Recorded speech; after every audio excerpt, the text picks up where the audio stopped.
ঢাকার রাস্তা একদম ফাঁকা, ঢাকা হয়ে গেছে ফাঁকা, রাস্তায় গাড়ি নেই। যারা ঢাকায় বসবাস করে তারা সন্ধ্যার পর ঘুরতে বের হয়েছে।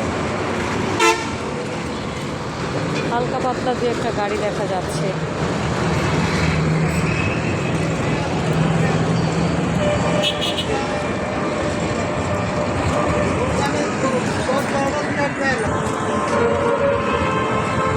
কি দিল পিরিতের বেলা লিচুর বাগানে, কি দিল পিরিতের বেলা লিচুর বাগানে, কমলা বাগানে সঙ্গে, কমলা বাগানে,